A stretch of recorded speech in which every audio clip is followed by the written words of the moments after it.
Istri CEO saya bab 101-110. Pak Gelombang. Si cantik seksi itu berjalan begitu cepat sehingga dia menabrak King Feng dengan tubuh lembutnya dan menjatuhkan barang-barangnya secara tidak sengaja. Setelah menatapnya, King Feng terkejut. Dia begitu cantik dan lembut. Usianya sekitar 30 tahun, wajahnya halus, kulitnya kemerahan, tubuhnya seksi, dadanya sebesar semangka dan bergoyang-goyang bagaikan buah persik, yang menciptakan suasana menggoda. Jika Suelin dianggap dingin dan Xiao Yue polos, maka wanita di depan ini pastilah dewasa. Dia wanita yang dewasa dan eksotis. Wanita cantik yang sudah dewasa itu berseru sambil menyentuh dadanya. Dia pasti terluka saat berjalan ke arah angin puyuh. Apakah matamu selalu bersama Anda saat berjalan? Si cantik dewasa menatap King Feng dan mengeluh. Meskipun dia terkesan dengan penampilannya, dia masih sedikit marah karena nyeri dada akibat bertabrakan dengan King Feng. Maaf. Untuk menebusnya, kenapa kamu tidak membiarkanku memijat mereka? King Feng mulai mengulurkan tangannya sambil tersenyum. Kau harus menebus kesalahanmu. King Feng memutuskan untuk memijatnya sebagai permintaan maaf. Ia mengulurkan tangannya ke dada wanita cantik itu dan mulai memijatnya. Cantik, masih sakit? Tanyanya sambil tersenyum. Si cantik yang sudah dewasa tiba-tiba memerah seperti buah kesemek matang setelah merasakan dadanya disentuh. Dia sangat marah. Dia belum pernah ketemu orang brengsek kayak dia. Dia cuma mau minta maaf setelah ditabrak sama dia, dan sekarang dia malah ngusap-ngusap dadanya. Masa dia nggak mau ngambil keuntungan dari dia? Ia tak percaya pria tampan berwajah maskulin ini ternyata cabul dan bertingkah seperti itu di usia semuda itu. Si cantik dewasa menatapnya tajam. Jika kontak mata dapat menyebabkan pembunuhan, King Feng pasti sudah terbunuh ribuan kali. Brengsek. Aku sibuk sekarang, tapi aku akan menghajarmu nanti. Setelah melemparkan tatapan tajam ke arah King Feng, wanita cantik yang sudah dewasa itu berdiri kembali dan berlari ke perusahaan tanpa mempedulikan rasa sakit di sekujur tubuhnya. Dia adalah wakil direktur Departemen Keuangan Ice Snow Corporation. Dia masih dirawat di rumah sakit dan harus diinfus untuk demamnya sampai pagi ini dia menerima telepon dari rekan kerjanya di Departemen Keuangan yang mengatakan bahwa 10 juta dolar telah dicuri dari departemen tersebut dan seluruh perusahaan sedang menyelidiki kasus ini. Sebagai wakil direktur Departemen Keuangan, pencurian uang sebesar itu seharusnya menjadi tanggung jawabnya untuk menyelidikinya. Oleh karena itu, ia segera melepas infus dan bergegas ke perusahaan. Namun tidak seorang pun menyangka dia akan bertemu dengan King Feng setelah tiba di perusahaan, yang membuatnya frustrasi. Tak apa kalau dia cuma menabraknya, tapi bocah itu malah meraba dan mengusap dadanya. Dasar brengsek. Si cantik dewasa itu mencoba menendang King Feng dan memberinya hukuman, tetapi dia kehabisan waktu karena dia harus mengurus masalah uang di Departemen Keuangan terlebih dahulu. Dia baru saja tiba di perusahaan dan tidak tahu masalah keuangannya sudah beres. Dia juga tidak tahu siapa itu, karena dia belum melihatnya. Melihat wanita cantik dewasa itu pergi, King Feng tersenyum tipis. Ia menemukan sebuah tanda nama di tanah. Label nama ini pasti baru saja dijatuhkan oleh wanita cantik dan dewasa itu. Yan Su, wakil direktur Departemen Keuangan. King Feng membaca label nama itu dan tiba-tiba menyadari bahwa wanita cantik yang tadinya ada di sana ternyata adalah wakil direktur Departemen Keuangan, Yan Su. King Feng memegang tanda nama dan berjalan menuju Departemen Keuangan sambil tersenyum. Lokasinya di lantai 2 sisi timur. Dia segera sampai di sana. King Feng menerima begitu banyak perhatian begitu dia masuk ke Departemen Keuangan. Kebanyakan orang yang bekerja di Departemen Keuangan adalah perempuan, beberapa di antaranya bahkan cantik. Mereka semua berusaha mendekati King Feng dan bahkan tak sabar untuk memeluknya. Para wanita ini semua tahu bahwa bos telah memberi pria ini hak untuk memilih direktur keuangan. Meskipun begitu, pria di depan mereka juga berhak memilih kandidat tersebut. Mereka bisa menjadi direktur keuangan asalkan mereka menyuap pemuda ini. Si cantik yang sudah dewasa merasa sangat kesal setelah melihat semua wanita berusaha menyentuh pria muda itu. Apa yang mereka lakukan selama jam kerja? Apakah pria muda itu semenarik itu? Tepat ketika wanita cantik yang sudah dewasa itu berjalan mendekati pemuda itu dan melihat wajahnya, dia terkejut. Pria muda ini baru saja menabraknya di lorong. Apa si brengsek ini mengikutiku ke sini karena aku seksi? Gumam wanita cantik dewasa itu dalam hati sambil menatap tajam ke arah King Feng. Dia tahu banyak pria di luar sana yang menginginkannya karena penampilannya yang glamor. Dia sangat kesal dengan pelecehan seksual di bus dan permintaan seks dari berbagai pria brengsek di jalan. Karena itu, ia sangat skeptis ketika melihat King Feng mengikutinya ke Departemen Keuangan. Ia sangat meragukan bahwa pria ini tidak datang untuknya. Hai cantik, kita bertemu lagi. King Feng menyapanya sambil tersenyum. Hah? Siapa yang mau ketemu kamu lagi? Aku bahkan gak kenal kamu, jangan sok akrab atau apalah. Cukup bagiku untuk mengenalmu, kau Yan Su, Wakil Direktur Departemen Keuangan. Kau bahkan menguntitku. Apa kau mencoba mengejarku? Kukatakan padamu, aku tidak akan pernah jatuh cinta pada orang sepertimu. Yan Su menjawab dengan dingin sambil menggelengkan wajahnya. Apa-apaan ini? Mengejarmu? King Feng tidak tahu harus bereaksi bagaimana. Berhentilah bersikap narsis, kumohon. Meskipun kamu terlihat manis, kamu tidak ada apa-apanya dibandingkan dengan istriku. Apa aku cukup gila untuk meninggalkan istriku demi kamu? Kenapa? Kenapa kamu diam saja? Apa kamu tidak mencoba memenangkan hatiku dengan datang ke sini? Yan Su mencibir sambil berkata pada King Feng. Dia pikir dia sudah mengungkapkan apa yang dipikirkan King Feng dan membuatnya malu untuk melawan. Kau mau mengejarku? Tidak mungkin. Cantik, apa kamu narsis? Sejak kapan aku bilang aku di sini untuk mengejarmu? King Feng memutar matanya dan sedikit terdiam. Dia pikir dia cukup sombong, tapi sekarang, sepertinya ada orang lain yang lebih narsis daripadanya. Memang, narsisme adalah masalah bagi semua orang. Jika kau tidak mencoba mengejarku, lalu mengapa kau ada di sini? Yan Su mencibir pada King Feng. Ia tidak percaya apa yang dikatakan King Feng dan yakin bahwa King Feng pasti datang ke Departemen Keuangan untuknya. Ini, kau menjatuhkan tanda namamu, aku datang untuk mengembalikannya padamu. King Feng menyerahkan tanda nama itu kepada gadis sombong itu. Oh, itu benar-benar tanda namaku. Yan Su mengambil alih tanda namanya dengan sedikit terkejut. Dia tiba-tiba menyadari bahwa dia mungkin menjatuhkannya saat dia bertemu dengan pria muda itu sebelumnya. Bab 102. Yan Su menjadi direktur. Terima kasih. Yan Su mengambil kembali kartu nama itu.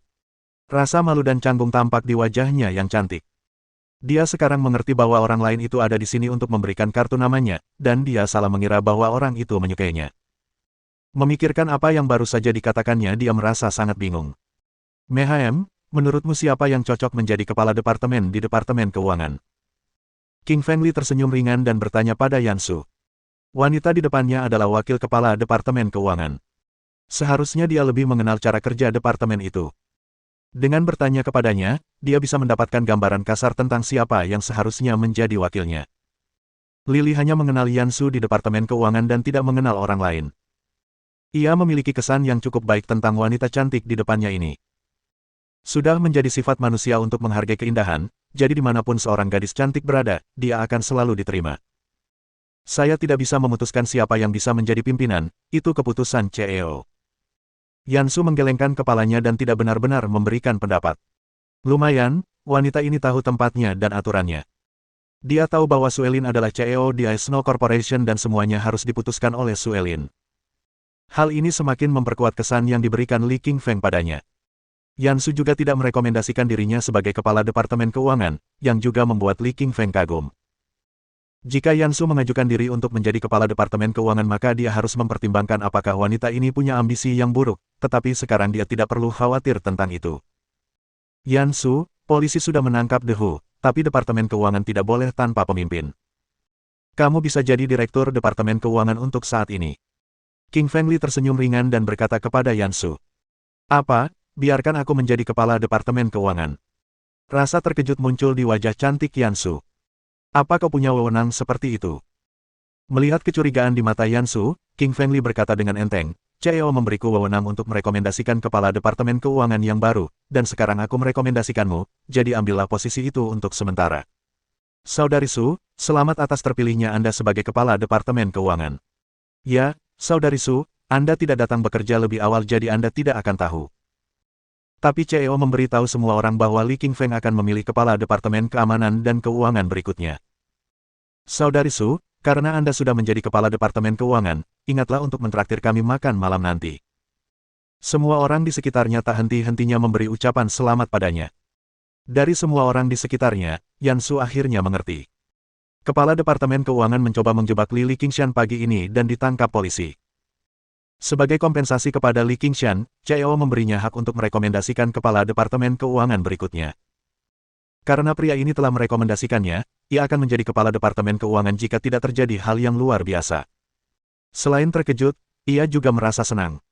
Ia lulus dari Universitas Tsinghua TL, universitas terbaik di Tiongkok dan telah lama bekerja di Departemen Keuangan. Dengan pengalaman dan latar belakang akademisnya, seharusnya ia sudah dipromosikan menjadi kepala Departemen Keuangan sejak lama. Tetapi De Hu adalah salah satu keluarga wakil Presiden Jian Junhu, jadi jabatan kepala Departemen Keuangan selalu dipegang oleh De Hu.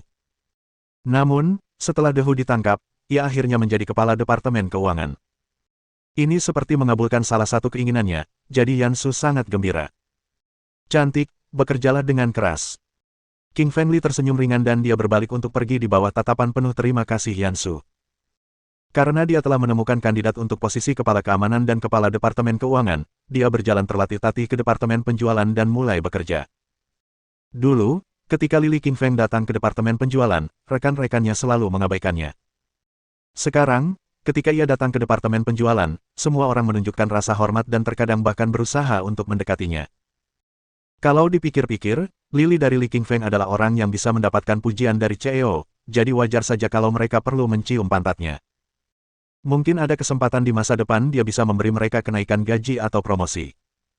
Mengenai orang-orang yang mencoba menciumnya, King Fengli tidak menanggapi mereka dengan penuh gairah. Dia duduk di mejanya, mengeluarkan perjanjian kemitraan dengan Ruyan Liu, dan mulai membacanya dengan saksama. Kemitraan antara Snow Corporation dan Ruyan Liu merupakan proyek besar, yang melibatkan lebih dari puluhan juta dana. Tentu saja, ia perlu memeriksanya dengan cermat dan memastikan tidak ada kesalahan. Begitu seseorang mengabdikan diri untuk bekerja, waktu berlalu dengan sangat cepat. Tak lama kemudian, waktunya pulang kerja. Ding ling ling. Tepat ketika Lili keluar dari gedung, ponselnya berdering. Ia mengeluarkan ponselnya dan melihat bahwa itu dari Tuan Muda Zhang. Zhang, ada apa? King Fengli menekan tombol jawab dan bertanya. Kakak Li, aku minum obat Cinamu beberapa hari ini dan aku jadi penuh energi dan tak tahu harus melepaskannya. Ayo kita pijat seluruh tubuh. Tuan Muda Zhang di seberang telepon terlihat sangat gembira dan penuh energi. King Fengli mengangguk dan menyetujui undangan Tuan Muda Zhao. Dia cukup sibuk akhir-akhir ini dan merasa sangat tertekan. Untungnya, tubuhnya dipijat oleh seorang gadis cantik di Istana Kaisar Jari Giok. Kakak Li, aku akan menunggumu di pintu Istana Kaisar Jari Giok. Tuan Muda Zhang sangat gembira, dia segera menutup telepon setelah berbicara dan melaju menuju tempat pijat dengan Mercedes-nya. Setengah jam kemudian, King Fengli datang ke Jari Giok dan Tuan Muda Zhang sedang menunggunya di pintu. Malam telah tiba, dan lampu-lampu berkelap-kelip di kota Laut Timur. Semua serangga malam keluar. Dan Jade Finger King Spa lebih ramai dari biasanya. Saudara Li, Anda di sini. Melihat King Fengli ada di sini, Tuan Muda Zhang segera maju dan berkata dengan penuh semangat. Tuan Muda Zhang sangat mengidolakan Lili. Ia tidak hanya menyembuhkan masalah mikropenisnya, tetapi juga memungkinkan Lili menjadi pria dewasa kembali. Ini merupakan bantuan yang sangat besar baginya. Tuan Muda Zhang, wajah Anda merah dan ginjal Anda memiliki cukup qi. Sepertinya Anda sudah sembuh. Li King Feng memeriksanya dan menyadari bahwa wajah Tuan Muda Zhang kini lebih merah. Ginjalnya kini tidak tersumbat, dan ia memiliki banyak energi. Ini pertanda pemulihan yang baik. Ya, Saudara Li, saya sudah sembuh total. Penis saya sekarang sudah 10 cm. Berbicara tentang penisnya sendiri, Tuan Muda Zhang sangat bangga. Penisnya dulu hanya 1 cm dan ia sering ditertawakan. Sekarang, berkat perawatan Saudara Li, penisnya telah tumbuh hingga 10 cm, tentu saja, ia akan senang. Lanjutkan saja. Masih ada potensi. King Fengli menepuk bahu Tuan Muda Zhang dan menyemangatinya. Awalnya dia ingin memberitahu Tuan Muda Zhang panjang penisnya sendiri, tetapi dia tidak ingin melukai egonya jadi dia tidak melakukannya. King Fengli dan Tuan Muda Zhang pergi mandi air panas dan pergi ke sauna, lalu mereka sampai di lobi raja. Kamar pribadi ini sangat mewah, dan merupakan kamar favorit Tuan Muda Zhang. Tetapi ketika Tuan Muda Zhang dan King Fengli datang ke lobi raja, sudah ada seseorang yang duduk di sana.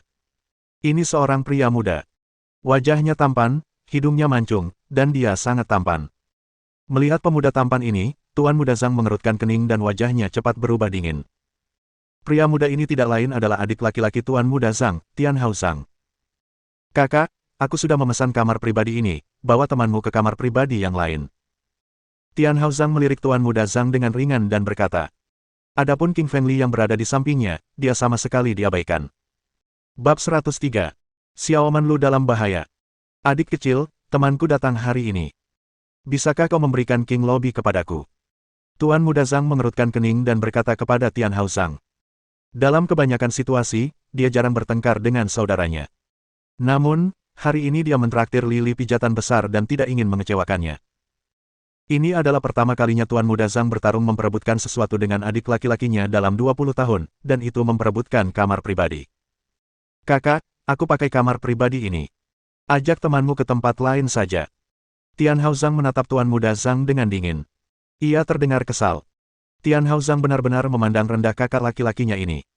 Karena semua orang tahu bahwa Tuan Muda Zhang terlahir dengan disfungsi ereksi, ia pun diejek dan diintimidasi.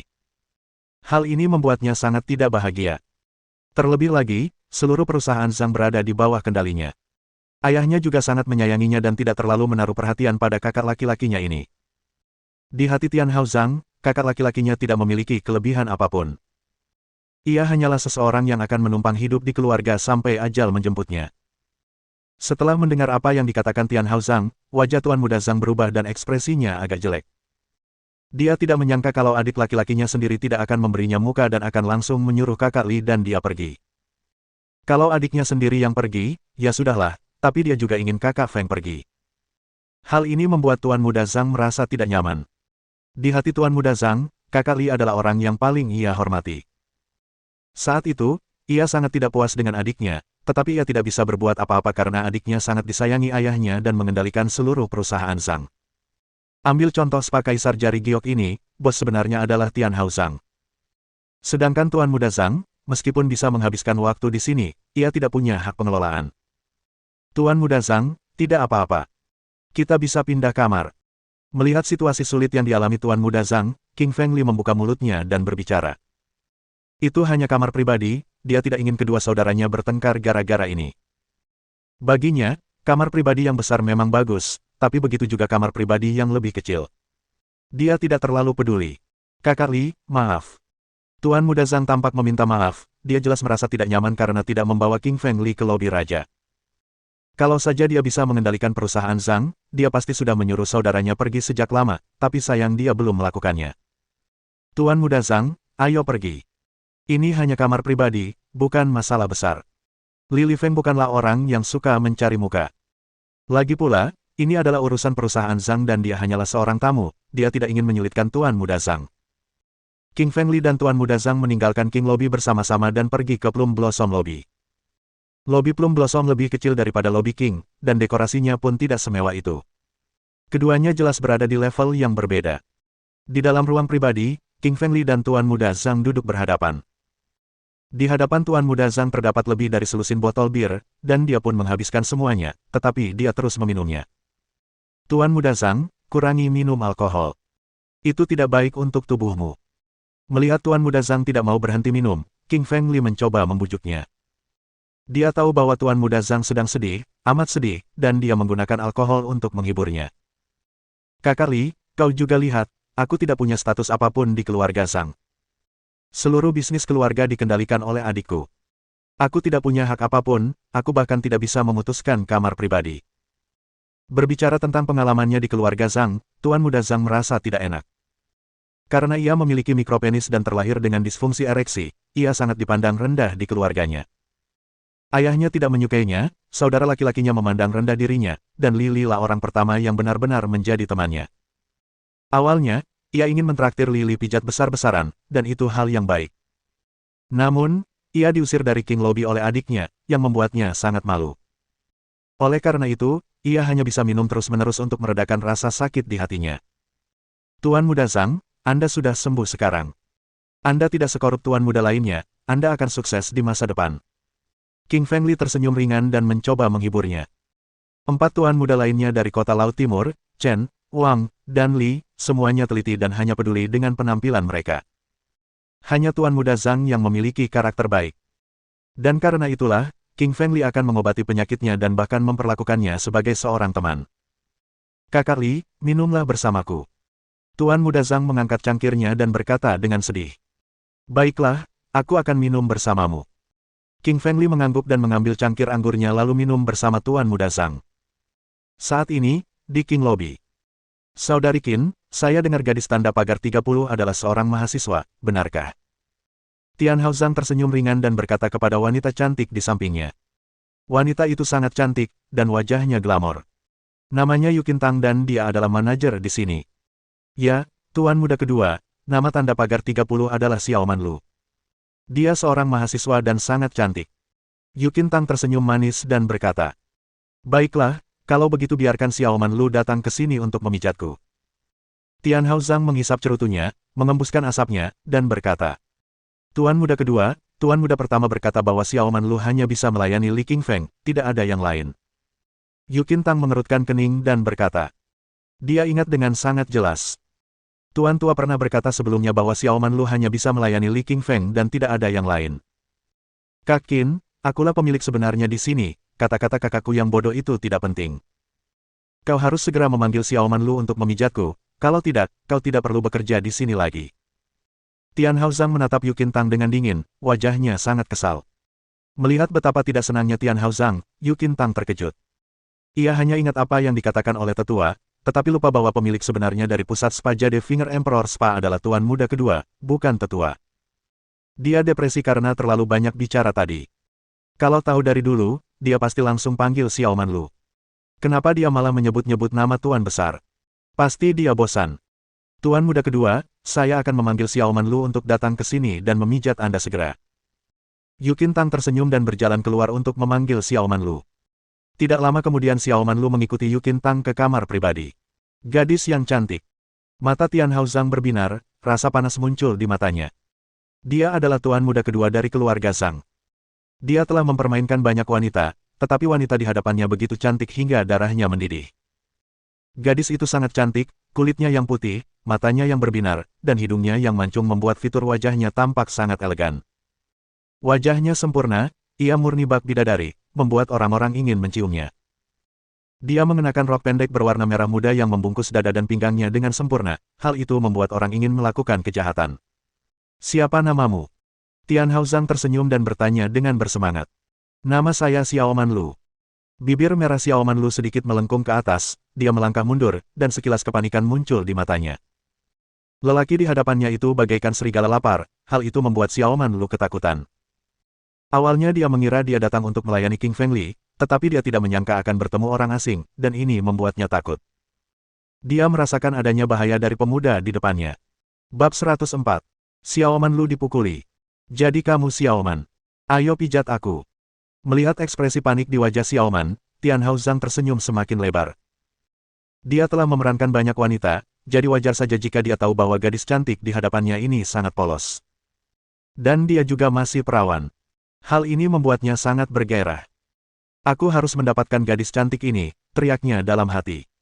Tuan muda kedua, maafkan saya tidak tahu cara memijat." Xiao Manlu menggelengkan kepala kecilnya yang cantik dan menolak permintaan untuk memijat Tian Hao Zhang. Dia sudah bersumpah hanya akan memijat King Feng, dan akan menjaga kepolosannya untuk King Feng. Dia tidak akan memijat orang lain. Yu Qintang menipunya agar datang ke sini sekarang, tetapi dia tidak akan tertipu lagi. Meskipun tuan muda kedua di depannya adalah jurumudi Zhang Corporation dan bos Jade Finger Emperor Spa, Xiao Manlu tetap menolak permintaannya. Jika itu wanita lain, mereka mungkin akan tergila-gila pada uang dan kekuasaan tuan muda kedua, tetapi Xiao Manlu tidak seperti itu. Dia menyukai orang-orang biasa yang akan membantunya dalam menghadapi bahaya seperti King Feng. "Xiao Manlu, kamu tidak ingin bekerja di sini lagi?" Mendengar Xiao Manlu menolak memijatnya, wajah Tian Hao Zhang berubah dingin, rasa ketidakpuasan muncul di matanya. Dia bosnya di sini. Semua perempuan di sini adalah karyawannya. Seharusnya hanya perlu satu kalimat saja kalau dia mau main-main dengan perempuan manapun. Beberapa wanita di sini sudah dipermainkan oleh tuan muda kedua. Semua wanita yang diperankannya sangat senang karena mereka menerima banyak uang darinya. Namun wanita di depannya berani menolak tuan muda kedua, hal ini membuatnya sangat tidak puas. "Tuan muda kedua, tentu saja saya ingin bekerja di sini. Karena kamu ingin tetap bekerja di sini, kemarilah dan pijat aku." "Maaf, aku tidak akan memijatmu." Xiao Manlu mengepalkan tangannya dan melangkah mundur, matanya dipenuhi tekad dan rasa takut. Dia tidak akan pernah memijat pria di depannya. "Xiao Manlu, aku bos di sini. Kalau kamu tidak memijatku, aku akan memecatmu. Sekalipun kau memecatku, aku tidak akan memijatmu." Xiao Manlu menggelengkan kepalanya dan berkata dengan penuh tekad. Satu-satunya alasan dia mulai bekerja di Kaisar Jari Giok adalah karena dia ingin menunggunya. Terakhir kali, dia diberi 100.000 yuan oleh King Feng untuk menyelamatkan ibunya, jadi dia ingin membalasnya. Bahkan jika King Feng menginginkan kepolosan Xiaoman Lu, dia akan setuju, tetapi sebelum itu, dia tidak akan memijat pria manapun, karena dia hanya milik King Feng. Dasar jalan kecil, beraninya kau menolakku. Aku akan memaksakan diri dan menidurimu. Tian Haozang tersenyum mesum dan berjalan ke arah Xiaoman Lu tanpa niat baik. Karena tidak tahu apa yang baik untuknya, Tian Haozang memutuskan untuk menggunakan kekerasan. Lagi pula, dia sudah pernah melakukan hal seperti ini sebelumnya. Setiap kali melihat gadis cantik, dia akan langsung bergerak untuk menidurinya. Berhenti, kalau kau mendekat aku akan berteriak. Melihat Tian Haozang berjalan ke arahnya, wajah cantik Xiaoman Lu berubah dan dia berkata dengan keras. Dia seorang mahasiswa. Orang-orang di sekitarnya sangat kekanak-kanakan dan bahkan belum pernah masuk ke masyarakat sebelumnya. Dia belum pernah melihat orang setidak tahu malu seperti Tian Haozang yang ingin memperkosanya. Dasar sampah. Kamu boleh teriak, aku bosnya di sini. Sekalipun kamu patahkan tenggorokanmu, itu tidak akan berguna. Tian Haozang tampak bangga dan berjalan ke arah Xiaoman Lu dengan mesum. Gadis kecil ini terlalu cantik, dia harus menangkapnya hari ini dan mendisiplinkannya. Poch! Tian Haozang mencengkeram lengan Xiaoman Lu dan merobek pakaiannya, memperlihatkan kulitnya yang putih bersih. Melihat kulit seputih salju, wajah Tian Haozang menjadi panas dan dia mencium bibir Xiaoman Lu. Di saat genting ini, tangan kanan Xiaoman Lu menggaruk wajah Tian Haozang dengan keras. Kukunya menggores wajah Tian Haozang dengan kuat, meninggalkan beberapa bekas kuku berdarah. Jalang, beraninya kau mencakar wajahku. Merasakan sakit yang luar biasa di wajahnya, Tian Haozang menggeram dan menamparkan wajah Xiaoman. Tamparan itu membuatnya terpental. Wajahnya membengkak dan tubuhnya terdorong mundur beberapa meter. Lari, aku harus lari, sementara Tian Haozang menutupi wajahnya. Dia membuka pintu dan melarikan diri. Shen berlari keluar 3-4 meter dan menyadari ada selusin penjaga yang menghalangi jalan keluarnya, dan di belakangnya ada Tian Haozang. Ada rintangan di depan, dan ada seseorang yang mengejarnya dari belakang. Xiaoman Lu berada dalam bahaya besar. Tangkap perempuan jalang ini untukku. Aku akan memperkosanya dengan kejam. Wajah Tian Haozang menjadi gelap dan dia berkata kepada selusin penjaga di depannya. Jalang ini berani mencakar wajahnya. Dia sangat marah, jadi dia akan segera menghajarnya habis-habisan. Ya, Tuan. Belasan pengawal itu mengangguk dan memperlihatkan ekspresi bingung, lalu mereka semua berjalan menuju Xiaoman Lu. Ekspresi yang terpelintir itu bagaikan setan dari neraka, membuat orang-orang ketakutan hanya dengan melihatnya. Apa yang harus kulakukan? Apa yang harus kulakukan? Apakah aku benar-benar akan kehilangan keperawananku hari ini? Wajah polos Xiaoman Lu dipenuhi ketakutan, bagaikan domba kecil yang dikepung serigala lapar. Dia sangat menyesal dan sangat sedih.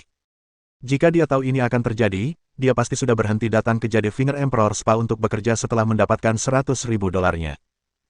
Satu-satunya alasan dia kembali bekerja adalah karena dia ingin bertemu dengan King Feng dan berterima kasih padanya. Dia tidak menyangka akan bertemu orang mesum seperti Zhang Tianhao. Tiba-tiba pupil matanya mengerut saat dia menemukan ruangan pribadi lain di sebelah kirinya.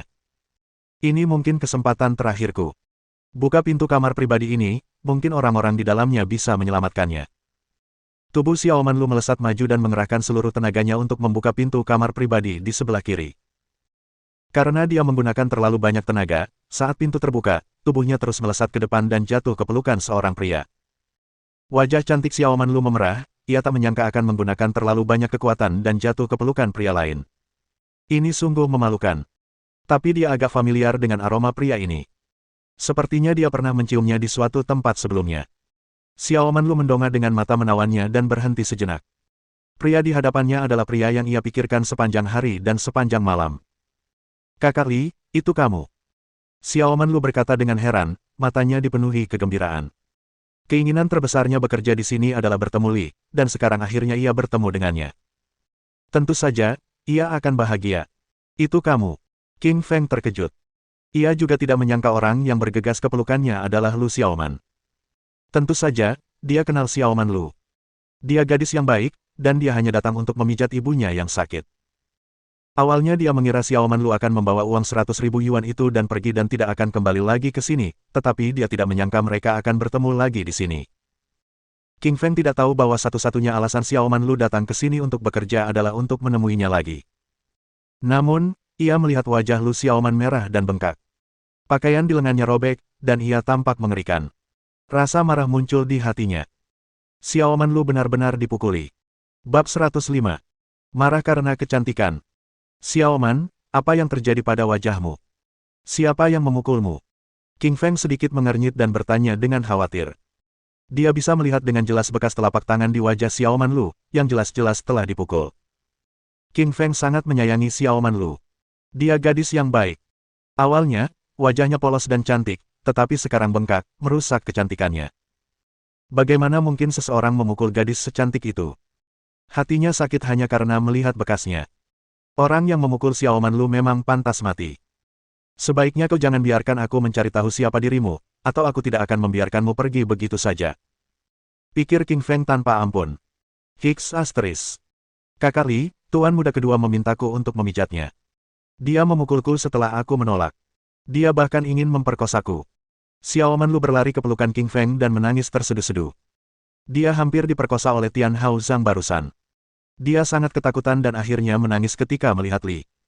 Dia hanya seorang mahasiswa yang tidak tahu banyak tentang sisi gelap masyarakat. Dalam hatinya, dia hanya bisa mengandalkan King Feng. Sebelumnya, ia pernah melihat di berita bahwa seorang mahasiswa pergi ke hotel untuk magang. Akhirnya, mahasiswa tersebut bunuh diri dengan melompat dari gedung. Konon, seorang pelaku perundungan ingin memperkosa mahasiswa tersebut, dan mahasiswa tersebut lebih memilih mati daripada membiarkan hal itu terjadi, jadi ia melompat dari gedung. Dulu, Xiaoman Lu mengira kejadian di berita itu sangat jauh darinya. Ia tidak menyangka hal itu akan terjadi padanya suatu hari nanti. Ia juga pernah diganggu oleh seorang tuan muda yang jahat. Ia merasa sangat sedih. Xiaoman, jangan takut. Aku di sini. Tidak ada yang bisa menindasmu. Hati King Feng hancur saat melihat air mata gadis cantik itu. Dia tahu masyarakat itu rumit dan hati manusia bisa jahat. Tapi dia meremehkan Tian Hao Zhang yang tak tahu malu. Dia ingin memperkosa Xiaoman Lu. Dasar rendahan. Pada saat ini, King Feng telah menempatkan Tian Hao Zhang dalam kategori penjahat. Gadis cantik, kamu seharusnya merasa terhormat karena aku telah memilihmu. Di mana kamu akan bersembunyi sekarang? Tian Hao Zhang tersenyum dingin dan bergegas masuk ke bilik bersama belasan petugas keamanan. Wajahnya dipenuhi kebencian. Wajah Xiaoman Lu memucat, dan ia meringkuk di dada King Feng ketika melihat Tian Hao Zhang. Ia jelas ketakutan. Di matanya, tuan muda kedua adalah iblis berkulit manusia. Teman, tolong bawa gadis cantik itu kepadaku. Tian Hao Zhang tersenyum ringan dan berkata dengan arogan kepada King Feng. Dia melihat King Feng bersama tuan muda Zhang di bilik dan tahu bahwa King Feng adalah teman kakak laki-lakinya. Namun, di mata Tian Hao Zhang, kakak laki-lakinya hanyalah seorang pecundang. Temannya pasti juga seorang pecundang.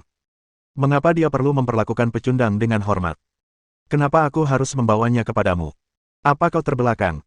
Tatapan mata King Feng dingin dan bermusuhan, ia tahu bahwa Zhang Tianhao lah yang telah memukul Lu Xiaoman. Meskipun Zhang Tianhao adalah saudara tuan muda Zhang, ia tetap menghinanya. Ia sangat marah. Dia marah pada wanita cantik ini. Dia harus mencari keadilan untuk Xiaoman Lu. Teman, beraninya kau menghinaku. Tahukah kau siapa aku? Tian Hao Zhang bertanya dengan muram saat dia mendengar King Feng menghinanya. Zhang Tianhao adalah tuan muda kedua keluarga Zhang. Ia adalah penerus sejati keluarga Zhang, sehingga status sosialnya sangat tinggi. Ketika seseorang melihatnya, mereka biasanya akan mendekatinya dan menyalakan rokok. Namun, sekarang, orang tak berarti ini berani menghinanya. Ia sangat tidak senang. Apakah kamu orang yang rendahan? King Feng tersenyum ringan dan menghina. Dalam hatinya, pria di depannya itu adalah orang rendahan. Dia tidak hanya memukul Xiaoman Lu, tetapi juga ingin memperkosanya. Ketika berhadapan dengan orang-orang rendahan di masyarakat, King Feng punya dua solusi. Pertama, menghina mereka, dan kedua, menghajar mereka. Ia tidak akan membiarkan orang-orang ini hidup dengan baik. Teman, beraninya kau menghinaku. Aku akan mematahkan kakimu hari ini. Wajah Tian Hao Zhang menjadi gelap dan dia berkata dengan galak saat mendengar King Feng memanggilnya orang rendahan. Dia adalah tuan muda kedua keluarga Zhang dan orang yang dihormati. Setelah dihina, dia harus mengembalikan martabatnya dan memberi pelajaran kepada orang ini. Adik, kakak Li adalah temanku. Kenapa kamu tidak melupakan urusan hari ini? Tuan muda Zhang berdiri dan memberi saran saat dia melihat Tian Hao Zhang hendak memulai perkelahian dengan kakak besar Li. Sangat mudah bagiku untuk memaafkannya. Dia perlu membawa Xiaoman Lu ke tanganku dan memohon dengan tangan dan lututnya. Kalau tidak, aku tidak akan memaafkannya. Tian Hao Zhang melirik ringan ke arah Tuan muda Zhang dan berkata. Tuan muda Zhang menjadi tidak senang saat mendengar kata-kata Tian Hao Zhang. Tuan Muda Zhang merasa kakaknya keterlaluan. Ia sudah memberitahu kakaknya bahwa kakak Li adalah temannya, tetapi kakaknya tetap ingin kakak Feng berlutut. Ini merupakan penghinaan di wajahnya. Terlebih lagi, Tuan Muda Zhang telah memberitahu orang-orang di Spa Kaisar Jari Giok bahwa Xiao Manlu hanya bisa melayani King Feng. Namun, sekarang, adik keduanya meminta King Feng untuk memijatnya. Ini merupakan penghinaan lain di wajahnya. Tuan Muda Zhang sangat marah. Ia merasa wajahnya hancur setelah semua penghinaan dari saudaranya hari ini. Adikku, bisakah kau membiarkan kakak Li dan Xiaoman pergi? Tuan Muda Zhang dengan tulus bertanya pada Tian Hao Zhang. Kenapa harus kuberi muka? Siapa kau? Pergi sana. Aku akan meniduri wanita jalang ini hari ini. Aku juga akan mematahkan kaki King Feng. Tian Hao Zhang berkata dengan nada meremehkan dan melirik dingin ke arah Tuan Muda Zhang. Di dalam hatinya, sang kakak adalah seorang pecundang yang bisa dihinanya kapan saja ia mau. Adikku, aku kakak laki-lakimu. Tuan Muda Zhang marah ketika mendengar Tian Hao Zhang mengatakan bahwa dirinya bukan apa-apa. Dia sangat marah karena adiknya telah menghinanya di depan semua orang. Itu sangat memalukan. Kakak Li adalah temanku. Tak seorang pun boleh menyentuh temanku hari ini. Tuan Muda Zhang berkata dengan tekad dan berdiri di depan Tian Hao Zhang. Di dalam hatinya, kakak Li adalah orang yang paling ia hormati. Kakak Li tidak hanya menyembuhkan penyakitnya, tetapi juga menghormatinya. Meskipun pria di hadapannya adalah adiknya, ia terus-menerus menghinanya dan tidak menghormatinya. Tuan Muda Zhang bersumpah bahwa dia akan menghentikan tindakan Tian Hao Zhang hari ini dengan segala cara. Ledakan. Kaki Tian Hao Zhang tiba-tiba menendang perut Tuan Muda Zhang. Tuan Muda Zhang terdorong beberapa meter jauhnya dan jatuh tersungkur ke tanah. Puh! Tuan Muda Zhang meludahkan darah segar. Wajahnya pucat dan ia sedih.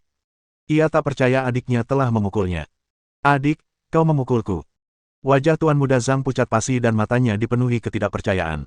Bab 106. Mendisiplinkan Tian Hao Zhang. Jangan panggil aku adik. Aku tidak punya kakak pecundang sepertimu. Aku akan menghajar siapapun yang mencoba menghentikanku memberi pelajaran pada Li King Feng hari ini. Tian Hao Zhang melirik Tuan Muda Zhang dengan dingin. Tatapannya sedingin es dan seolah-olah dia sedang menatap orang asing. Tian Hao Zhang telah menendang kakak laki-lakinya keluar tanpa ragu-ragu tadi. Dalam hatinya, ia tak pernah menganggap Tuan Muda Zhang sebagai kakak laki-lakinya. Tuan Muda Zhang hanyalah seorang pecundang yang tak punya masa depan. Mengapa dia perlu mendengarkan kata-kata seorang pecundang? Kakak Li, maafkan aku. Aku tidak bisa menghentikannya. Larilah sekarang bersama Xiao Manlu. Tuan Muda Zhang berkata dengan rasa bersalah dengan darah segar di bibirnya. Hatinya dipenuhi penyesalan. Ia berencana mengajak King Feng ke spa dengan akhir yang bahagia hari ini, tetapi mereka malah bertemu Tian Hao Zhang. Jika kaki King Feng dipatahkan oleh adik-adiknya, dia akan menyesalinya selama sisa hidupnya. Tuan Muda Zhang, ini bukan salahmu. Adikmu itu orang rendahan yang berani memukulmu. Dasar gila. King Feng tersenyum tipis dan menghiburnya. Dia tahu Tuan Muda Zhang merasa bersalah jadi dia mencoba menghiburnya. Meskipun Tuan Muda Zhang dan Tian Hao Zhang bersaudara, mereka memiliki sifat yang sangat bertolak belakang. Tuan Muda Zhang sangat menghargai persahabatan, sementara Tian Hao Zhang adalah orang rendahan yang menyalahgunakan kekuasaannya. Ada berbagai macam orang, ada yang baik dan ada yang jahat. Jika Tuan Muda Zhang baik hati, maka Tian Hao Zhang pasti berhati iblis. Ia telah memutuskan untuk memberi pelajaran pada bajingan ini nanti untuk membalaskan dendam Lu Xiaoman dan Tuan Muda Zhang. Kamu bahkan menghajar kakak laki-lakimu. Dasar bajingan. King Feng berbalik dan menghina Tian Hao Zhang. Awalnya, ia ingin menghina orang tua Tian Hao Zhang, tetapi ia ingat bahwa orang tuanya juga orang tua Tuan Muda Zhang. Ia berteman dengan Tuan Muda Zhang, jadi ia tidak bisa menghina orang tuanya. Karena itu, ia hanya menghina Tian Hao Zhang. King Feng Li, beraninya kau menghinaku. Aku akan mematahkan kakimu. Banyak orang yang berkata seperti itu, tapi pada akhirnya, selalu kaki mereka yang patah. Hari ini adalah hari kematianmu. Semua orang pergi dan tangkap dia. Aku ingin mematahkan kakinya sendiri. Zhang Tianhao melambaikan tangannya dengan kuat dan berkata kepada belasan penjaga keamanan di belakangnya. Ia sangat marah karena King Feng telah memanggilnya orang rendahan dan ingin membalas dendam. Bagi anak orang kaya seperti Tuan Muda Zhang, siapapun yang berani menghinanya harus mati dan disiksa.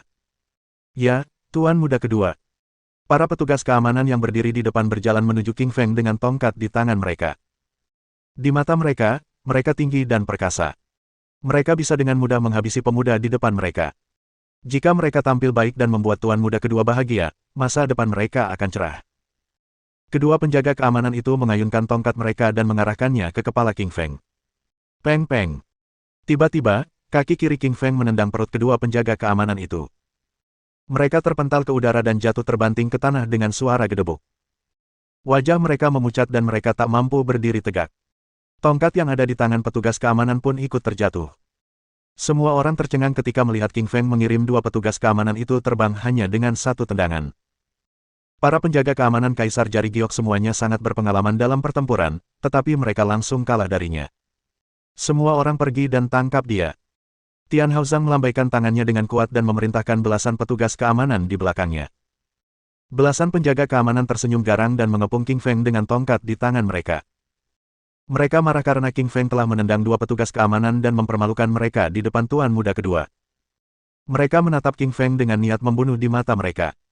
Hati-hati, Saudara Li. Xiao Man berteriak ketika melihat belasan penjaga keamanan mengepung King Feng. Ia takut King Feng akan terluka.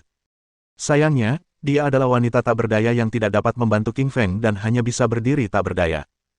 Tuan muda Zhang juga melihat dengan gugup. Ia takut kalau ia terluka, tetapi ia sendiri yang terluka dan tidak bisa menolong meskipun ia ingin. Belasan penjaga keamanan itu bersemangat untuk membalaskan dendam saudara-saudara mereka yang terluka.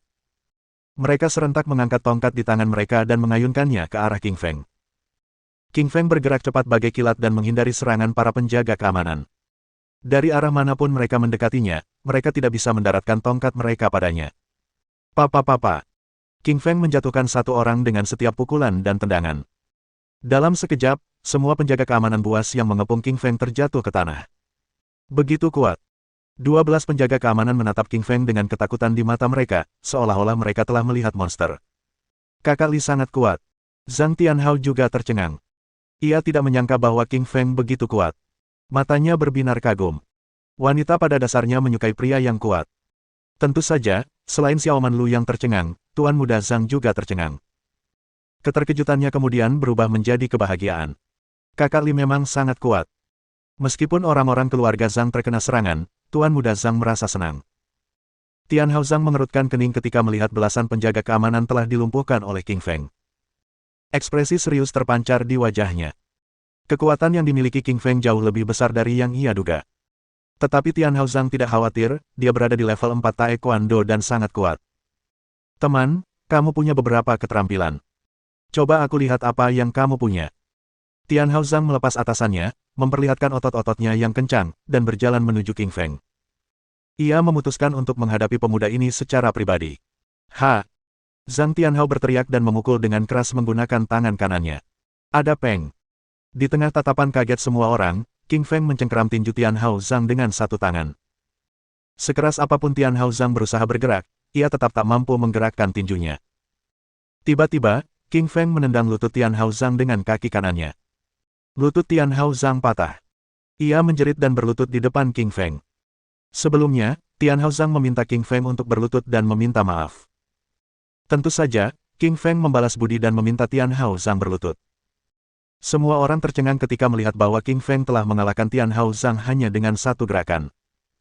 Ketakutan terpancar di wajah mereka ketika melihat Tian Haozang berlutut di depan King Feng. Tian Haozang dipukuli. Sial, semuanya jadi nyata. Bab 107. Patah dua kaki, yang ketiga masih baik-baik saja, untuk saat ini. Suara perkelahian di bilik itu sangat keras dan menarik perhatian orang-orang dari bilik lain. Orang-orang berdatangan dan berkumpul di luar Aula Plum Blossom. Wajar saja jika ingin melihat keributan apa yang sebenarnya terjadi. Namun mereka tercengang saat melihat tuan muda kedua keluarga Zhang berlutut di depan seorang pemuda. Apa ada yang salah dengan mataku? Bukankah itu tuan muda kedua keluarga Zhang? Kenapa dia berlutut? Ya, tuan muda kedua adalah penerus keluarga Zhang.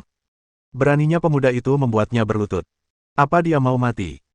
Selama ini aku datang ke Kaisar Jari Giok, baru kali ini aku melihat tuan muda kedua berlutut di hadapan seseorang.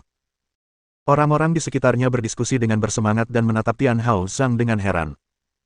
Wajah Tian Haozang memucat ketika mendengar percakapan itu dan merasakan kedengkian orang-orang di sekitarnya. Matanya dipenuhi amarah yang membara. Merupakan penghinaan terbesar bagi seorang pria untuk berlutut di depan umum. Jika tatapan bisa membunuh, King Feng pasti sudah mati sejuta kali.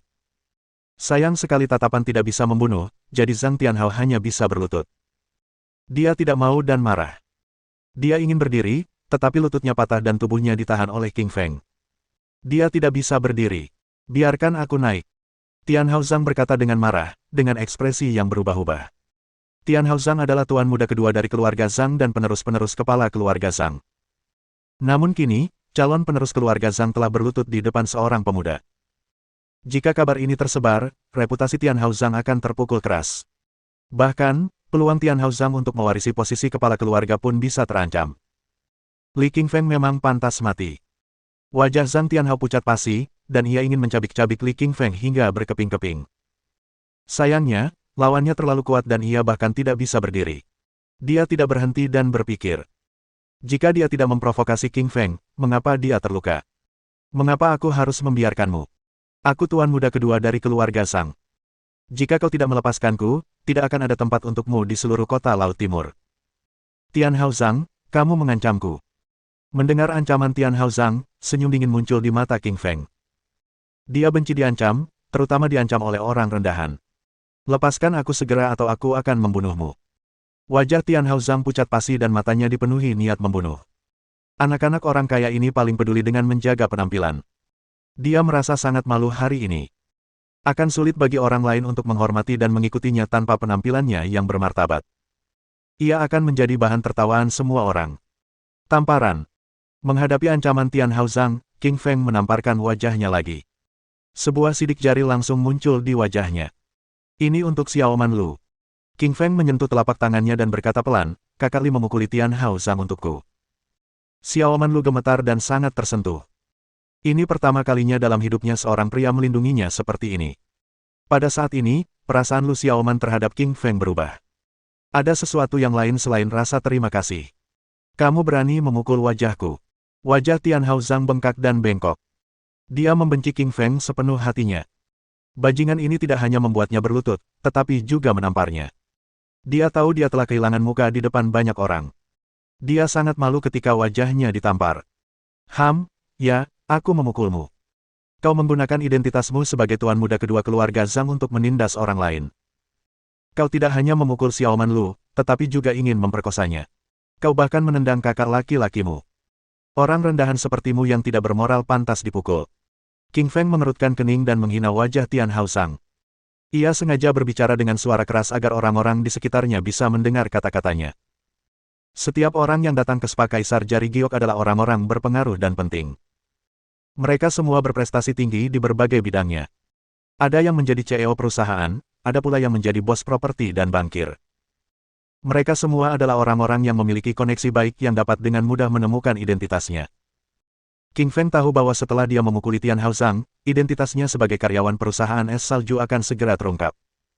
Untuk mencegah orang-orang ini membentuk kesan buruk terhadap perusahaannya, dia memutuskan untuk mengungkap perbuatan jahat Tian Haozang.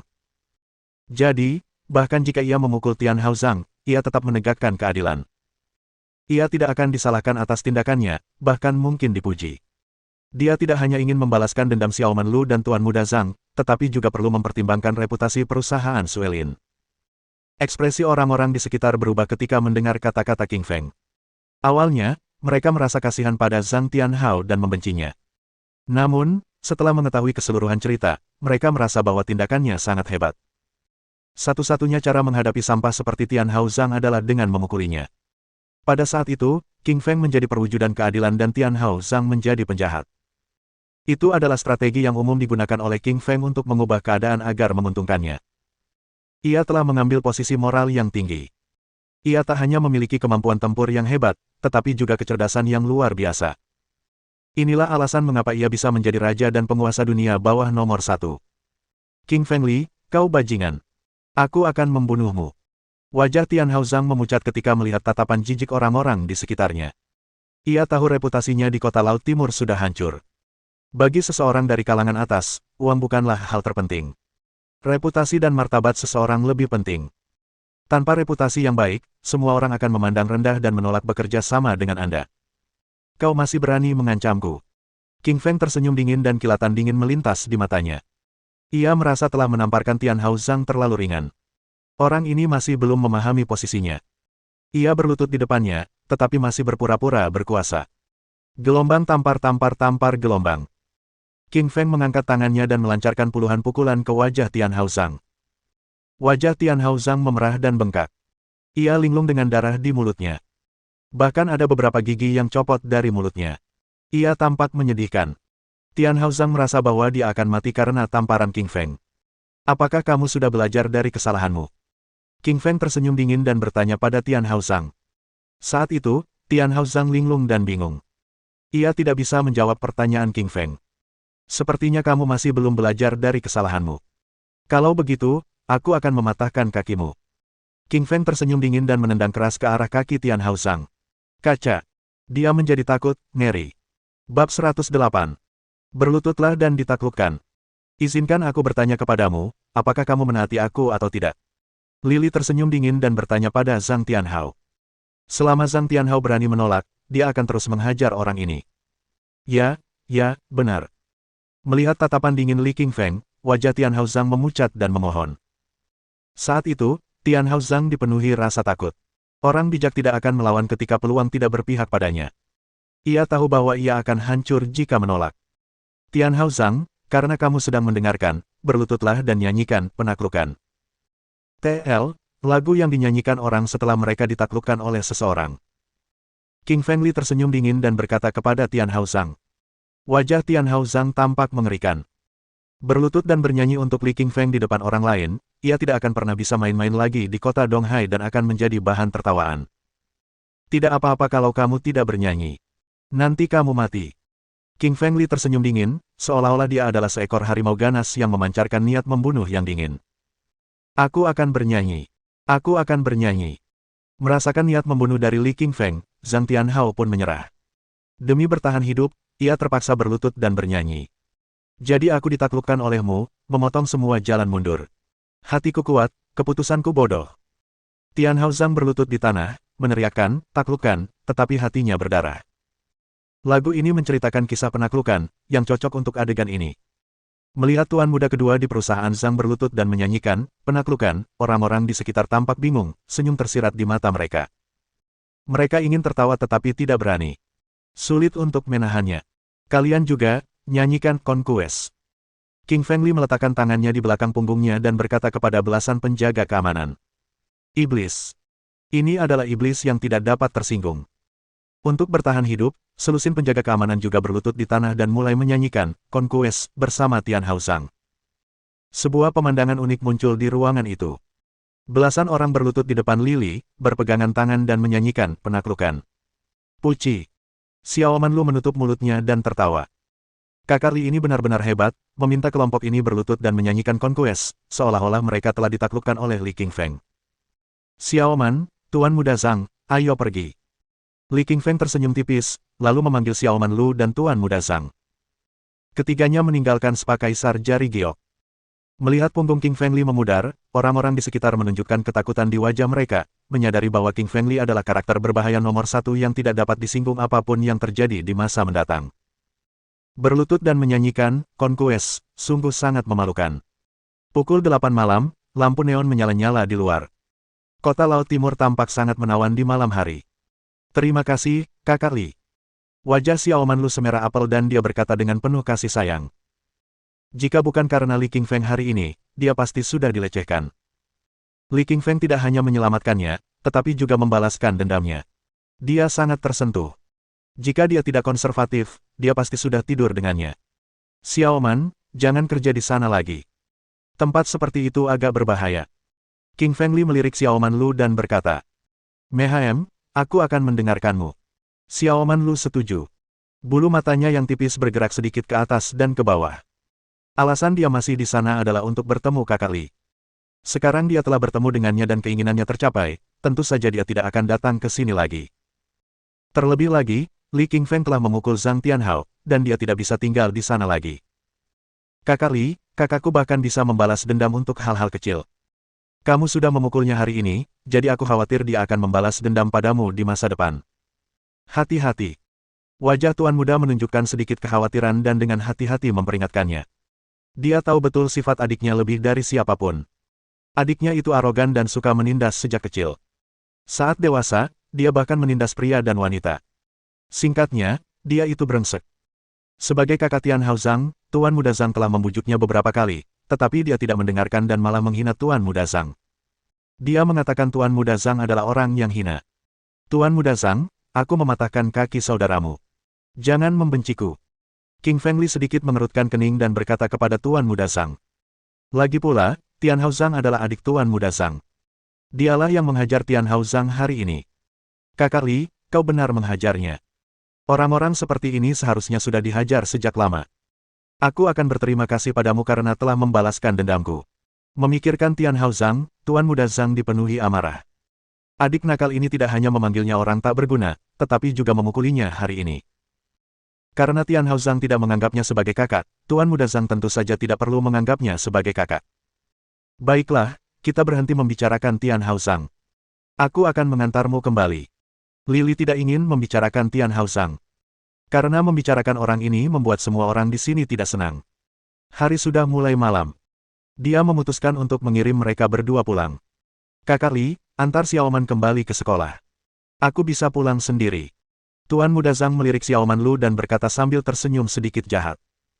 Hari ini mereka awalnya pergi ke sana untuk pijat, tetapi tidak menyangka Tian Hao Zhang akan muncul. Rencananya gagal, dan sekarang Tuan Muda Zhang akan memberi kesempatan kepada kakak Lian. Kesempatan untuk berduaan dengan seorang wanita cantik. Hati-hati, Tuan Muda Zhang. Aku akan mengantar Xiaoman pulang sekarang. King Feng Li melambaikan tangan pada Tuan Muda Zhang, menghentikan taksi dan masuk ke mobil bersama Xiaoman Lu. Pengemudinya adalah seorang pria berusia 40 tahun, sedikit kelebihan berat badan dan gemuk, dan suka banyak bicara. Adik kecil, kamu mau pergi kemana? Pengemudi yang gemuk itu memejamkan matanya dan berkata sambil tersenyum. Tanyakan saja padanya. Aku juga tidak tahu. King Feng Li menunjuk Xiaoman Lu di sampingnya dan berkata sambil tersenyum. Dia hanya tahu bahwa Xiaoman adalah seorang mahasiswa, tetapi tidak tahu di mana dia bersekolah. Karena dia tidak tahu Universitas Xiaoman, dia tentu tidak tahu alamatnya. Tuan, ke Universitas Kedokteran Laut Timur. Xiaoman Lu tersenyum tipis dan berkata kepada pengemudi di depan. Universitas Kedokteran Eastern Sea adalah sekolah kedokteran terbaik di Eastern Sea City. Girly pasti mahasiswa yang sangat baik. Pengemudi yang gemuk itu tampak terkejut dan memuji. Ia berasal dari Eastern Sea City dan telah menjadi sopir taksi selama 12 tahun, sehingga ia tahu seluk-beluk Eastern Sea City. Tentu saja, ia tahu bahwa Universitas Kedokteran Eastern Sea adalah universitas terbaik di Eastern Sea City. Universitas ini merupakan tempat lahirnya para dokter dan telah mendidik banyak dokter. Dalam masyarakat saat ini, ada dua karir yang sangat dihormati, dokter dan guru. Dokter menyelamatkan nyawa dan meringankan rasa sakit, sementara guru membimbing siswa dan memecahkan masalah. Kedua pekerjaan ini memiliki nilai tambah. Pengemudi gemuk itu paling suka dokter. Karena bertahun-tahun lalu ia mengalami kecelakaan mobil dan hampir meninggal. Dokterlah yang menyelamatkannya dari kematian. Karena dia tahu Xiaoman Lu adalah mahasiswa Universitas Kedokteran, pengemudi gemuk itu sangat antusias dan terus berbicara dengan Xiaoman Lu, meninggalkan King Feng Li di samping. Dasar cerewet. Lili memutar bola matanya dan tak bisa berkata apa-apa lagi tentang pengemudi gendut itu. Bab 109. Keintiman di Asrama Putri. Setengah jam kemudian, taksi akhirnya berhenti di Universitas Kedokteran. Li Qingfeng menatap mata pengemudi yang gemuk itu, tak bisa berkata-kata. Ia hampir ingin memasukkan kakinya ke dalam pantat pria gemuk itu. Sial, si gendut ini benar-benar banyak bicara dalam waktu setengah jam. Orangnya cerewet sekali. Melihat sosok sopir taksi yang gemuk itu semakin menghilang, Lili memutar bola matanya, hatinya sangat tertekan. Ia ingin mengobrol sebentar dengan Xiaoman Lu di dalam mobil. Ia tidak menyangka sopir taksi yang gemuk itu akan mengoceh seperti katak. Mendengar Kak Li mengatakan bahwa supir gendut itu cerewet, Xiaoman Lu mengangguk, merasakan hal yang sama. Ia juga merasa supir gendut itu banyak bicara, dan agak menyebalkan. Kakak Li, kemarilah minum air di asramaku. Wajah Xiaoman memerah dan dia berkata, penuh harap. Ia berharap Li Qingfeng bisa pergi ke asramanya, tetapi agak takut Li Qingfeng akan menolaknya. Ekspresi di wajah mungilnya menunjukkan hasrat sekaligus perjuangan. Hatinya berdebar-debar menunggu jawaban. Baiklah, aku akan pergi minum air. Melihat mata Xiaoman Lu yang penuh harapan, King Feng Li tidak berani menolak. Bagaimana mungkin dia menolak gadis secantik itu? Aku minum air saja. Aku tidak akan membuat kesalahan. Dia menghibur dirinya sendiri.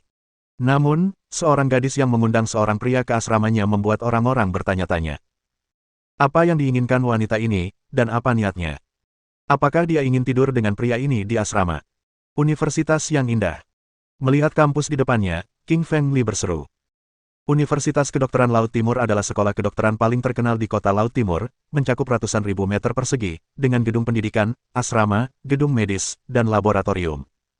Terdapat lebih dari 20 gedung. Di gerbang depan tertulis, Universitas Kedokteran, di sebelahnya berdiri patung santo medis Zhong Jingsang. Siapakah Zhong Jingsang? Ia adalah seorang dokter medis ternama di akhir dinasti Han Timur, dan dianggap sebagai santo medis. Siapapun yang disebut santo, diakui sebagai salah satu tokoh terkemuka di daerah tersebut. Misalnya, santo Konfusianisme adalah Konfusius, santo Tao adalah Lao Tse, dan santo militer adalah Sun Tse. Ada pepohonan yang rimbun dan bunga-bunga yang indah di kampus. Sepasang kekasih saling mendekat. Tentu saja, ada orang-orang yang bekerja keras di bawah lampu jalan. Inilah tempat lahirnya ilmu kedokteran. Pangkalan yang membina para dokter di Eastern Sea City. Di kampus yang tenang ini, hatinya pun menjadi tenang. Xiaoman, apa yang kamu pelajari? Sambil berjalan di jalan setapak, King Feng Li bertanya. Ilmu kedokteran secara umum terbagi menjadi dua jenis, pengobatan timur dan pengobatan barat. Tentu saja, jika dibagi menjadi beberapa jenis spesifik, jumlahnya banyak. Misalnya, andrologi ginekologi, pediatri, ortopedi, neurologi, ilmu pencernaan, dan sebagainya. Dia ingin tahu genre apa yang dipelajari Xiaoman sehingga dia bisa berkomunikasi dengan baik di masa depan. Kakak Li, aku sedang belajar pengobatan timur. Xiaoman Lu melengkungkan bulu matanya yang indah, dan berkata sambil tersenyum. Wajahnya cantik dan hidungnya mancung. Senyumnya bagaikan bunga peoni yang sedang mekar, sungguh cantik. Seluruh koridor diterangi oleh senyumnya yang cerah. Dia merasa sangat bahagia hari ini. Selama dia bersama kakak Li, dia bahagia dengan apapun yang dia lakukan. Pengobatan timur. Mata Li Qingfeng berkilat takjub. Ia tahu bahwa di masyarakat saat ini, tidak banyak yang mau mempelajari pengobatan timur. Karena efeknya lambat, tidak instan seperti pengobatan barat. Oleh karena itu, mayoritas orang akan memilih pengobatan barat. Tidak terlintas dalam benaknya bahwa gadis cantik di depannya ini memilih pengobatan timur, yang membuatnya makin menyukainya karena apa yang diajarkan gurunya adalah ilmu pengobatan timur. Li sangat menyukai pengobatan timur, dan ia juga memiliki perasaan positif terhadap orang-orang yang mempelajari pengobatan timur. Xiaoman, kamu sangat menyukai pengobatan timur. Ya, saya sangat menyukainya. Ya, pengobatan timur sangat mendalam dengan sejarah budaya 5.000 tahun. Itu adalah harta nasional, dan semua penyakit dapat diobati dengannya. King Feng Li tersenyum tipis dan berkata. Ia menderita penyakit aneh saat kecil dan hampir meninggal. Banyak pengobatan barat tidak menyembuhkannya, tetapi akhirnya disembuhkan oleh pengobatan timur. Mendengar kata-kata King Feng Li, mata Xiaoman Lu berbinar. Merasa bahwa kakak Li memiliki perasaan positif terhadap pengobatan timur membuatnya sangat bahagia. Ia senang mereka memiliki minat yang sama. Asrama Xiaoman berada di kamar 308 di lantai pertama asrama. Tak lama kemudian, dia membawanya ke kamar 308. Asrama itu punya 4 tempat tidur. Rupanya, ada 4 orang yang tinggal di sana, tetapi 3 lainnya kosong. Baunya harum. Begitu memasuki asrama putri, Li Qingfeng mencium aroma khas asrama putri. Aroma seperti itu tidak ada di asrama putra. Asrama laki-laki umumnya bau. Mereka pemalas, main game video dan nonton film porno. Mereka terlalu malas membersihkan asrama.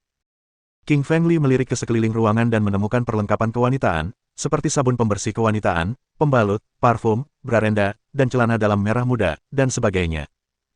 Itu adalah pesta untuk mata dan dia merasa sangat puas. Timun. Mengapa ada mentimun di tempat tidur? Li menatap mentimun di tempat tidur dengan bingung, lalu teringat sesuatu dan tersenyum nakal. Gadis-gadis, biasanya mereka suka makan mentimun. Mentimun itu baik. Ada banyak manfaat lain selain sebagai makanan. Tidak tahu manfaatnya membuktikan bahwa kamu masih naif, dan kamu pantas melajang.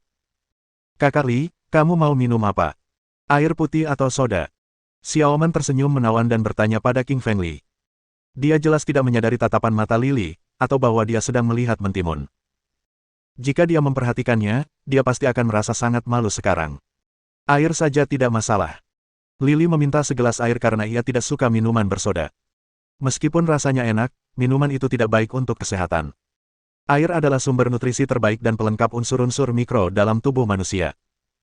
Xiao Manlu berdiri di kursi, meraih cangkir sekali pakai dan siap menuangkan air untuk King Fengli. Ia mengenakan rok merah muda, payudaranya yang halus terlukis sempurna, sangat menawan. Di balik roknya, terdapat kaki seputih salju, menarik perhatian. Li Qingfeng berdiri di bawah, bahkan melihat celana dalamnya yang menjulang. Gelas sekali pakai itu ada di bagian paling atas lemari. Xiao Man hanya bisa meraihnya dengan berjinjit. Dia tidak tahu bahwa karena berdiri terlalu tinggi, paha dan celana dalamnya yang putih terekspos, memberikan keuntungan yang cukup bagi Li Qingfeng. Mungkin dia tahu dan melakukannya dengan sengaja. Xiao Manlu melangkah ke kursi dan menyerahkan cangkir itu kepada Li Qingfeng. Entah cangkirnya terlalu penuh atau Xiao Manlu yang ceroboh, ia terhuyung dan hampir jatuh. Pada saat kritis ini, King Fengli mengulurkan tangan dan memeluk Xiao Manlu. Seorang pahlawan menyelamatkan keindahan. Ambil gambarnya saat waktunya tiba. Bagus sekali. Ia memuji dirinya sendiri. Seorang wanita cantik berada dalam pelukannya, dengan sedikit aroma harum. Telapak tangannya halus dan lembut, yang membuat Li Qingfeng merasa sangat nyaman. Bab 110. Profesor King Yaye. Xiao Man memejamkan matanya, wajahnya merona bagaikan buah anggur kemerahan dan bibir mungilnya semerah buah ceri, yang membuat para lelaki sulit menahan diri untuk tidak menciumnya.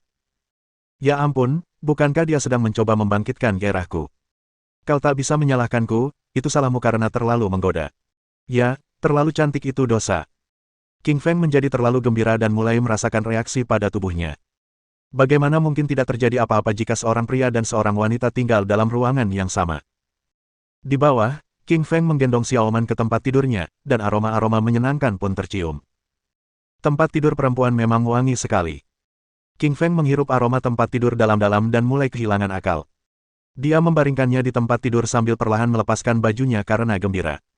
Sementara itu, Xiao Man masih tersipu dengan mata terpejam dan membiarkan King Feng melakukan apa yang diinginkannya.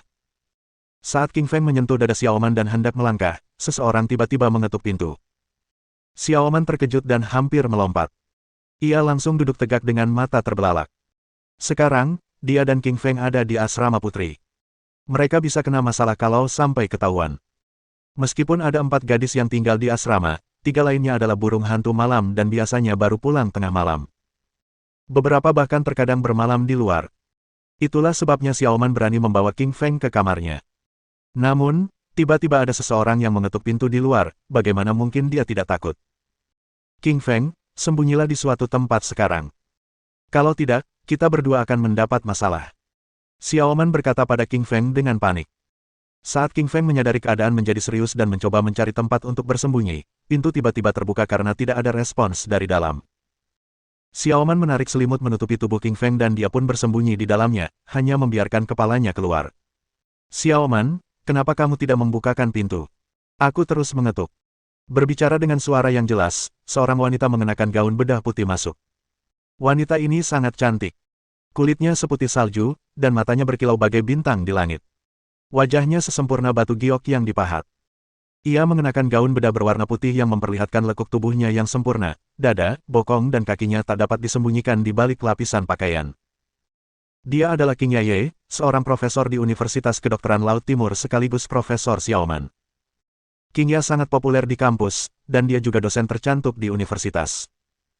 Dia adalah kecantikan yang dewasa, yang lebih menarik daripada kepolosan yang dimiliki Xiao Man. Nyonya Ye, apa yang membawamu ke sini? Xiao Man sedikit mengubah wajahnya saat melihat King Ya masuk. Jantungnya berdebar kencang. Syukurlah dia bersembunyi di balik selimut dan tidak ketahuan. Kalau tidak, ini akan jadi drama. Mengundang seorang pria ke kamar seorang gadis akan membawa reputasi yang buruk. Aku datang untuk memeriksa kamar, di mana 3 teman sekamarmu yang lain. Nyonya Ye, mereka masih di luar. Hah, mereka pasti sedang bersenang-senang di luar. Xiao Man, ada apa dengan wajahmu? King Ya mengerutkan keningnya karena khawatir. King Ya sangat menyukai Xiao Man karena dia murid yang rajin, tekun, dan berperilaku baik. Dia pasti akan khawatir jika Xiao Man terluka. Saya baik-baik saja, Nyonya Ye, jangan khawatir. Xiao Man berterima kasih kepada profesornya atas perhatiannya. Xiao Man juga sangat mengagumi profesor cantik ini. Ia diperlakukan dengan sangat baik dan diajari banyak ilmu pengobatan Tiongkok olehnya. Xiao Man, aku akan mengambil air hangat dan membersihkan tubuhmu. Nyonya Ye, semuanya baik-baik saja. Saya tahu Anda sibuk. Anda bisa pergi saja. Tidak, Xiao Man, kamu terlihat tidak sehat sama sekali. Aku harus menjagamu. Qing Yan adalah seorang profesor baik yang peduli terhadap mahasiswanya. Ia menemukan wastafel dan menuangkan air panas ke dalamnya. Kemudian, ia mengambil handuk dan mencelupkannya ke dalam air, lalu mulai menyeka wajah Xiaoman yang kemerahan. Xiaoman menggigil. Ia menutupi tubuhnya dengan selimut dan hanya kepalanya yang terlihat, sementara King Feng ada di dalam selimut bersamanya. Ia sangat gugup saat itu. King Feng merasa sesak napas karena terlalu lama bersembunyi di balik selimut. Ia meringkuk dan menghadap dada Xiaoman sejak awal, dan kini ia merasa seperti mayat hidup. Karena dada Xiaoman sebesar 2 buah pepaya, belahan dadanya tercium aroma harum yang membuat King Feng tergila-gila saat bersandar di atasnya. Meskipun ia menikmatinya, ia terengah-engah. Untuk melepaskan sebagian stresnya, King Feng membuka mulutnya dan menggigit dada Xiaoman. Rasanya agak manis. Adu gelombang. Xiaoman tiba-tiba merasa panas menjalar ke seluruh tubuhnya, seperti disengat lebah setelah dadanya digigit oleh King Feng. Ia mulai merasa pusing dan hampir berteriak. Xiaoman, kenapa wajahmu merah sekali? Apa kamu sakit? King Ya bertanya pada Xiaoman setelah melihat wajahnya memerah seperti pendarahan internal. Ia tak percaya ada seseorang, bahkan seorang pria, bersembunyi tepat di balik selimut di sampingnya. Di saat yang sama, pria di balik selimut itu sedang menggoda Xiaoman. Nyonya Ye, saya baik-baik saja. Xiaoman mulai gagap karena dia sangat takut kalau King Ya akan menemukan King Ya. Reputasinya akan hancur total begitu dia tahu dia menyembunyikan seorang pria di tempat tidurnya. Jangan biarkan Nyonya Ye tahu, jangan biarkan dia tahu. Ia bergumam dalam hati. Nyonya Ye, apa yang sedang Anda lakukan? Xiaoman panik ketika King Ya mengulurkan tangannya. Ia mengira telah menemukan sesuatu dan mencoba membuka selimutnya. Apa yang harus kulakukan?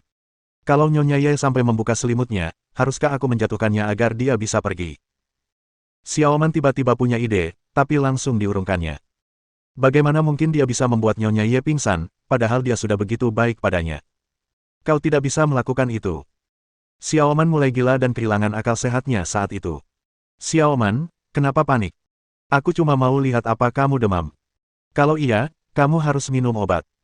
Saya dosenmu dan hanya ingin memastikan kamu tidak sakit karena menyentuh dahimu. Kenapa reaksimu begitu dramatis, seolah-olah saya mau memperkosamu? Hei, King Yaye, apa kau sudah gila? Bagaimana mungkin kau punya pikiran kotor seperti itu di depan muridmu? King Ya tersenyum dan meletakkan telapak tangannya di dahi Xiaoman. Sementara itu, Xiaoman menatapnya dengan ketakutan. Kamu tidak demam kok, tapi mukamu merah sekali. King Ya bingung mengapa wajah Xiaoman memerah padahal tidak ada yang salah dengan suhu tubuhnya. Profesor, saya sama sekali tidak sakit. Saya rasa Anda masih punya pekerjaan yang harus dilakukan. Anda bisa kembali saja. Xiaoman berkata pada King Ya sambil tampak khawatir. Dia tahu bahwa hal terpenting saat ini adalah menyingkirkan King Ya. Semakin lama dia tinggal di sini, semakin besar kemungkinan King Ya akan tertangkap. Mohon dukungan dari omom ante-ante sekalian, buat subscribe atau sharekan novel Mimin ke Facebook kalian, agar channel Mimin bisa terus berkembang. Dengan begitu, Mimin bisa lebih semangat untuk up novel seru lain ke depannya. Sekiranya ada kebutuhan buat subback, silakan inbox Mimin atau tuliskan di kolom komentar, Mimin dulukan dengan ucapan terima kasih.